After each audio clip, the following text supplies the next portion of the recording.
Dr. Kevin Boyd. He's going to talk to us safe delivery of ADCs. Kevin is a myeloma specialist and head of hematology at the Royal Marsden. Particular relevance to this talk, he was a UK CI of the DREAM-7 trial, and he runs a number of novel therapies press in myeloma imaging and diagnostics. Over to you, Kevin. Thanks, Karthik. So I'm going to talk about the safe delivery of antibody-drug conjugates. Of course, there is only one in myeloma that we have access to, which is belantamab, so this is all about belantamab. These are my disclosures. I get most of my medical information from TikTok these days. Don't tell my patients. So as much of this talk is predicated on the DREAM-7 study, I thought I'd let Dr. Glaucomflecken talk about this initially. I'm sure you'll be aware of him. He's an ophthalmologist, which is relevant to, I guess, belantamab. And he does, as a sideline, he does sort of medical skits on TikTok. If I just do this, will it play? I hope this works. Okay, let's get started on rounds. Med student, would you like to begin? Sure. We have a 50-year-old male with refractory multiple myeloma. You don't say. There was a recent trial in the New England Journal of Medicine that fits this situation perfectly. You know what that means. No, what? Impromptu journal club in the middle of rounds. Phil, fix your face. Now, as we all know, second-line treatments are desperately needed for multiple myeloma. So this trial evaluated the efficacy of everybody's favorite antibody-drug conjugate targeting B-cell maturation antigen. Belantamab mafodotin. Oh.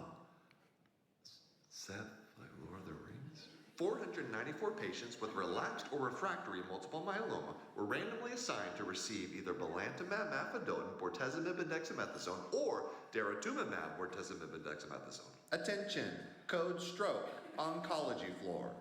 That's us. Do we need to respond? No, that's my fault. When you say too many chemotherapeutic medications at one time, people think you're exhibiting stroke-like symptoms. False alarm, everybody. Everything's fine. Anyway, they found at a follow-up of 28 months, progression-free survival was significantly longer in the belantamab group. Huh, that's interesting. Hey, by the way, what is the ophthalmologist doing here? Oh, the belantamab group had a higher incidence of ocular adverse events like dry eye and blurry vision. Poor guy. He's seen a 3,000% increase in inpatient consults.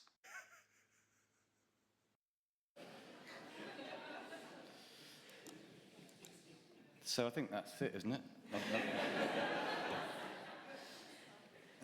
So as Dr. Glaucomflecken said, belantamab is an antibody-drug conjugate, so it targets BCMA like all our bispecifics and like the CAR T cells as well. But the difference is it has mafodotin, which is a chemotherapy agent, and it's that causes the ocular side effects and is the main part of the safe delivery of this talk.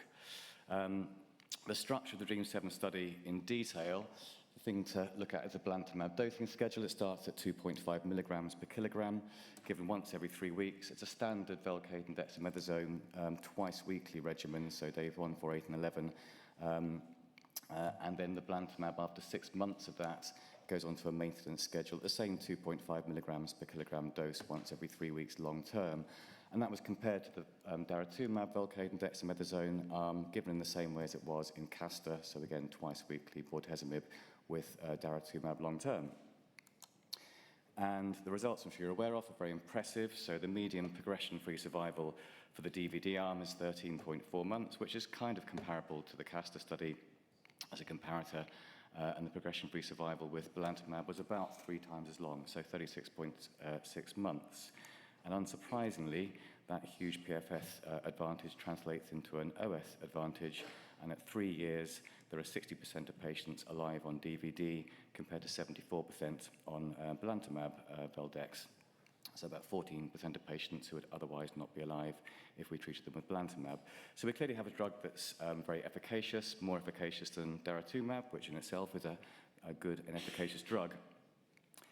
But there is, of course, a potential problem. And initially, when the FDA looked at this, despite this very, very strong phase 3 data, they did not approve belantamab for use in the USA. That has just changed about 2.5 weeks ago, where they've changed their decision. But interestingly, just in the third line sort of scenarios, and not the same that we have in the UK.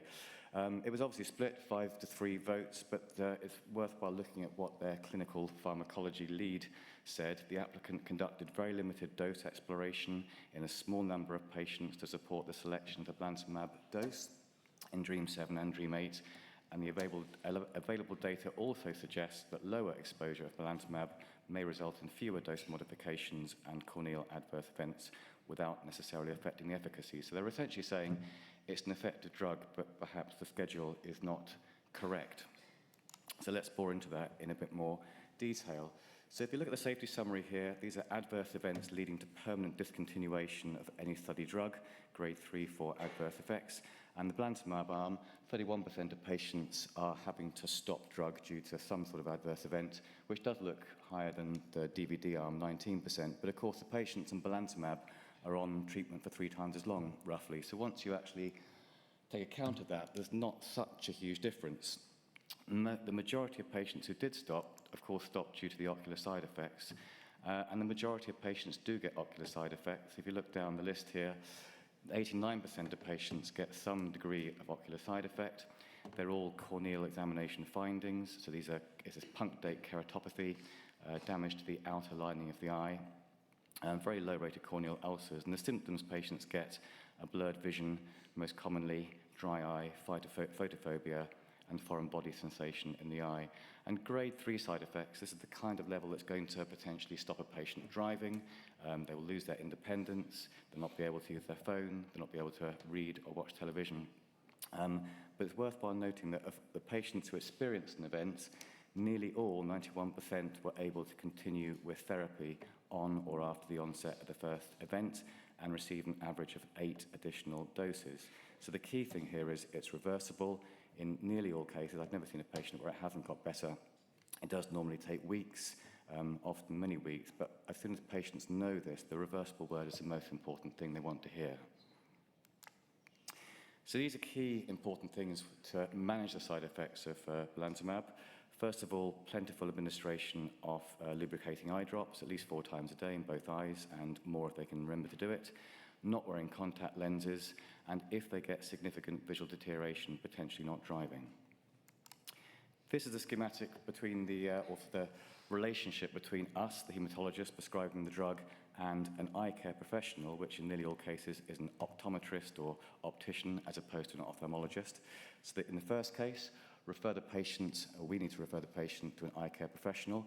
You could, of course, use your in-house ophthalmologist if you got them. We don't at my hospital. But I think in ophthalmology clinics are not really well set up to do the correct time point analysis and fill out the paperwork correctly. So GSK have set up this third-party provider called Apodi, which you need to register with. But as soon as that's been done, they're very efficient. You refer them the patient, and they then identify the nearest Specsavers and arrange the appointment for the patient. And it all happens within 24, 48 hours. And then they have to do visual acuity examination and slit lamp examination, and then send the results back to you. We've set up a generic belantamab NHS net inbox so that it all comes in, and if you're away and leave, other people can see the results. And then we need to act on the findings. And this examination by an optician needs to be done at baseline and before the first 3 additional doses of belantamab. Thereafter, you do not need to do it unless the patient's got symptoms or a reason to carry on following some sort of adverse event. And this is what you get back. This is an example of an Apodi worksheet with the patient's name redacted, hopefully. So some patient demographics at the top, and then their visual acuity, 20/20 or whatever, and then some findings here of whatever they see on the cornea. And this is what they're looking for. This is what punctate keratopathy looks at, little small punctate inclusions that usually start at the periphery and then work their way inwards, and that's why it takes several weeks, often for the symptoms to occur. It's almost like a conveyor belt, the cornea. So the maximum symptoms tend to occur about 4 weeks post-dose, and that's, again, a potential problem with the intrinsic 3-weekly dosing regimen, because if you do stick to that, you'll potentially give them a second dose when the maximum eye toxicity from the first dose has not yet played out. And what we're trying to avoid is the moderate and severe punctate keratopathy here. And very helpfully, they will grade this. So these are the corneal findings here. I'm not sure how well this projects. I can barely see it on my screen here because I've got my glasses on. but you're trying to avoid the grade 2 and more toxicities. And again, with the visual acuity, you're trying to avoid the grade 2 or more. So that's 2 lines or more lower on the Snellen chart. And this is the recommended dose reduction schedule as per the SPC. So you start at 2.5 milligrams per kilogram. And if you get a grade 2 or higher adverse event, either on the corneal findings or the visual acuity, you hold dose until it recovers to grade 1 or better, which normally takes 3 to 6 weeks, I would say, on average, and then restarts at a lower dose, 1.9.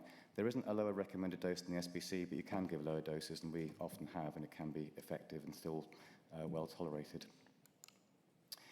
So one question is, can we learn lessons from other dosing schemes? And Dream 8, which is obviously being looked at by NICE shortly, we might get access to this regimen next year, uses a slightly different belantamab schedule. It starts at 2.5 per kilogram, but then automatically after the first cycle goes down to 1.9, notwithstanding any eye findings. And of course, because it's allied to a standard pomalidomide and dexamethasone regimen, it's a 28-day rather than 21-day. But it's worthwhile noting that actually the visual findings, the visual acuity adverse events, are roughly the same. So these are grade 3 adverse events and visual acuity reduction. So this again is something that's potentially going to stop a patient driving. 57% in Dream 7, and actually slightly higher, 60% in the pomalidomide Dream 8. And the corneal findings, again, are roughly the same. The only differences really are with thrombocytopenia, because twice-weekly Velcade is quite good at causing thrombocytopenia, and that can be a dosing problem in Dream 7 type administration, whereas there's more neutropenia, of course, when you use pomalidomide. So I think if you are going to alter the regimen to potentially reduce eye side effects, you need to alter it more dramatically than just going down to 1.9 every 4 weeks, I think is the conclusion from that. It's worthwhile saying that dose holds in Dream 7 due to ocular side effects were common and extended with time. So if you break patients down into the first 6 months of treatment, the average dose, which should have been given every 3 weeks, was actually given every 5 weeks on average. From 6 to 12 months, instead of giving it every 3 weeks, we were down to about 7 weeks. And once you're beyond a year, patients were having an average of every 11 weeks. So overall, the average dosing administration was 7 weeks if you look at the mean, or 6 weeks if you look at the median. And if you look, going back to the FDA comment that you could potentially reduce the dose without reducing efficacy, if you look at patients that have very significant dose holds, these are patients who have at least 3 months without receiving any drug, there's no significant difference in outcomes. So if you look at the intention to treat population here, their median progression-free survival is 36 months. And if you look at the quite sizable 126 patients who had 3 months without treatment, their progression-free survival was exactly the same. So it poses a sort of philosophical question: should we dose 3 weekly at 2.5 milligrams per kilogram, accepting that the majority of patients will get grade 3 or more eye toxicity, which will lead to significant side effects, potentially loss of independence, unable to drive, etc., and frequent and prolonged dose interruptions? Or should we instead sort of dose extend, reduce from the outset to avoid more severe eye toxicity and potentially maintain the same efficacy? And of course, we don't really know the answer to that, but certain trials are looking at it. So we and others have the PROMISE-D study open. It's a very good study and potentially gives access to belantamab and Velcade at later lines as well than just second line. It's a weekly bortezomib regimen, which I think is optimal and better. And it goes straight in at an 8-weekly dosing regimen, 2.5 milligrams per kilogram for the first dose, and then automatically reduces to 1.9 for subsequent doses. And we quite like this schedule. It does seem to be a lot more tolerable. So we've sort of adopted it as our standard. We did find with the earlier PROMISE regimen, which didn't use Velcade as a stem, it used cyclophosphamide, so fairly ineffective addition as a stem, that for patients with very aggressive or proliferative disease, you could kind of see them starting to progress towards the end of the 8 weeks. So I think for patients with aggressive or high-level disease, 8-weekly dosing probably isn't quite enough from the start. So what we've done is given 2.5 for the first dose, then we have an optional dose at 4 weeks, with the idea being that only a subset of patients will receive that if we think they need to have it, but most patients will go straight into 8-weekly dosing as per PROMISE-D. But this is obviously personal opinion. I have no idea whether this is the right thing to do, but you can extrapolate from the data that I've shown you that it's a reasonable thing to at least consider if your pharmacist would allow you to do so. I will finish there.